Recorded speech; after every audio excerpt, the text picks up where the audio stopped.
All right, we are here with South Carolina head coach Boone Major. The Gamecocks drop a nail-biter 10-9 decision to Texas A&M on Saturday. Coach, a very tight meet back and forth, especially late in today's competition. It seemed as far as points were won, the first half might have been the difference maker today. Yeah, absolutely.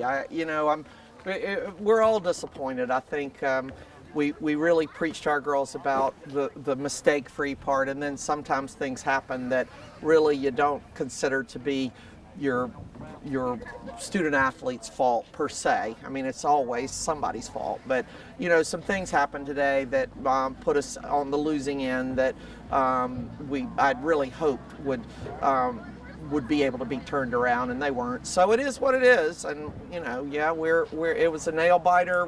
We got behind in raining, and it got behind in the hunt seat over fences, and we did a great job of trying to catch up, but we just didn't quite have enough to get it done. In reining, your only point winner was Madison Thiel. I know she's a freshman. You've been giving her looks at both horsemanship and reining so far throughout the season. As she has progressed, how have you and Coach Sorrell felt about her performances? Well, we were very happy with her performance today. I know she's had a couple of really difficult draws with horses that are not the easiest to ride, and when you throw a freshman in on a horse that is one of the more difficult horses to ride as a reiner, then it is difficult. So I was thrilled for her. She's came to us as a horsemanship rider, but we knew she had some reining miles behind her, and right now our horsemanship team is very deep, and we really needed some help on the reining side, and kudos to her for getting it done today, because we didn't have many that got it done on the first half, so we were very happy for her and glad that she got it done. Down to the jumping ring, A&M won 3 of 5 points and over fences. You had 3 scores of 80 or above, but it just seemed like the points seemed to fall Texas A&M's way today. When you looked at, I know you got to watch the jumping, Samantha Smith, MVP, in her final time at home. Chloe Schmidt also won her point. When you look at what you saw out of the jumping today, I mean, what did you think happened? Well, I think, frankly, we had a horse, one of our horses with Samantha Krause, had spooked at something on the sidelines enough that she could not get the horse around to get to the jump appropriately, and so she circled the horse, and that's just an automatic 40 point-wise. And we went and asked for a re-ride, and the judge didn't allow it. And I feel bad for Sammy Kay, because it wasn't her fault that the horse spooked, and there wasn't much she could have done besides circle. So, I felt bad for her, because I think she had a great opportunity to go out there and get the job done. I thought Sydney Smith rode great. I really thought our jumping riders rode much better today than they rode the last time we had a competition here. And so there was some definite improvement. Again, we have to get better.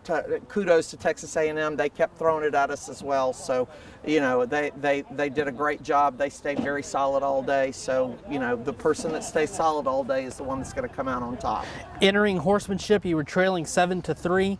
By the end of horsemanship, you were up 8-7. A 5-0 sweep. Bailey Musiewski, Abigail Pate MVP, Ashley Reichert, Megan Overberg, Courtney Allen. Great performance to them today against a very good Texas A&M team that's always been good in horsemanship. When you saw what they were able to do today, especially getting you back in that meet late, how much of a momentum builder at that point did you think it was? Oh, I thought it was great. I thought we definitely had some opportunities, and the horsemanship usually runs faster than the flat does, and it did today, and they were done before we were finished on the on the hunt seat side. So we had some opportunities. We knew we had some good rods in the first round. We had some that weren't so good in the first round, so we knew we had to kind of fight for every point. And I think we fought for points, but we just had a mistake here and a mistake there that cost us to be able to be successful and have a winning side there. So it just is what it is. Certainly we're disappointed. I think that this team is so much more of a better team than what it says on paper. Certainly there was improvement today, but you got to win.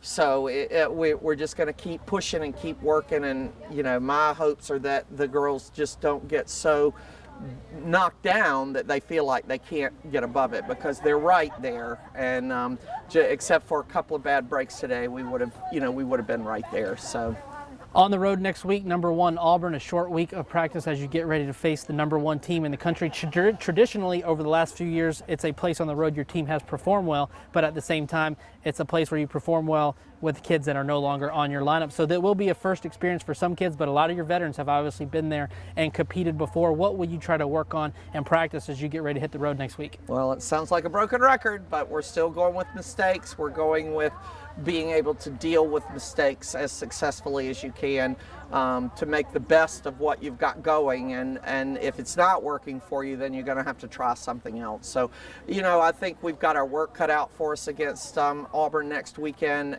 When you go to someone's home place and they're number 1, it's going to be difficult for us. But our girls have risen to the occasion before. I want them to keep at it and to know that they are not far out of it, and except for a couple of bad bounces here and there, we would have a much better record than we have. So we just keep on plugging and doing the best we can. So I'll let you out on this. Seeing how crazy postseason has gone over the last couple of years, one of the sayings I've always used is your season doesn't start till March. It could start brand new here in just a couple of weeks. What kind of mentality do you want these seniors that have won 3 championships in 3 years, these freshmen that haven't won one yet that are hungry to do it? What are some of the things you want to see them work on and come together over the next couple of weeks? Well, I think we've just got it. We have to continue to have good attitudes. We have to continue to be teammates with each other. We have to continue to help each other in and out of the ring. You're right. It isn't, postseason is where we really are going to see what we've got going. And so I'm hoping that our girls will just continue to work hard. They've been working hard. I think our seniors are going to be able to spread a lot of the enthusiasm that they've had over the last 3 years, and knowing that this is their last opportunity to compete in postseason, they're going to go out there and give it their all, and aren't going to expect anything less from the freshmen and the sophomores and the juniors. All right. Well, Coach, we appreciate you joining us today. Have a good week at practice. We'll see you next week. Great. Thanks, Corey.